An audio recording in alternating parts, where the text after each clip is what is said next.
सूचना। कृपया कोई एक वीडियो देखकर कार्यक्रम के प्रति अपनी धारणा न बनाएं।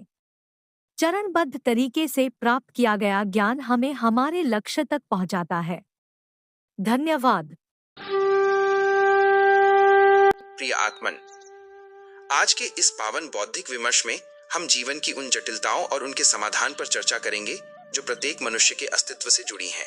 समाज में व्याप्त अशांति, आर्थिक संकट और पारिवारिक कलह का मूल कारण संसाधनों का अभाव नहीं बल्कि बोध का अभाव है। सत्संग का शाब्दिक अर्थ है सत्य के साथ संगति। यह वह आलोक है जो हमारे जीवन के अंधकार को मिटाकर उसे अर्थपूर्ण बनाता है।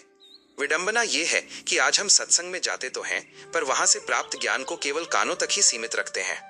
जब तक हम अपने से अधिक अनुभवी और ज्ञानी महापुरुषों के वचनों को आचरण में नहीं उतारते, तब तक जीवन में असफलता और कष्टों का चक्र चलता रहता है।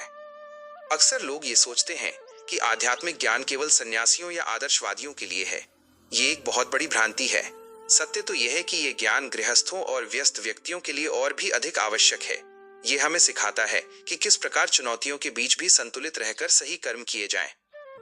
हमारे जीवन में मार्गदर्शन के दो मुख्य स्तंभ होते हैं, जिन्हें हमारी कुंडली और ग्रहों की स्थिति के माध्यम से भी समझा जा सकता है। विद्यालयों और महाविद्यालयों में शिक्षा देने वाले शिक्षक बुध ग्रह के प्रतीक होते हैं।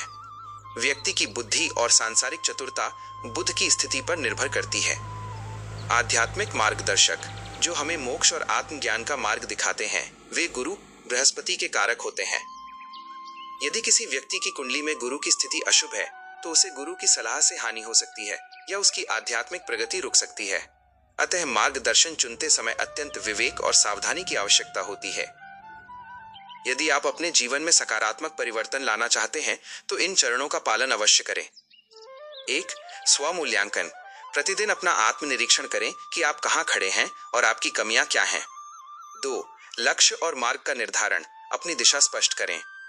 बिना लक्ष्य के जीवन उस नौका के समान है जिसका कोई किनारा नहीं। 3. सद्गुरु का चुनाव। एक योग्य मार्गदर्शक का चयन करें जो आपके स्वभाव के अनुकूल आपको सत्य का मार्ग दिखा सके। 4. पूर्ण समर्पण। अपने लक्ष्य के प्रति समर्पित होकर गुरु के सानिध्य में निरंतर कर्मशील रहें।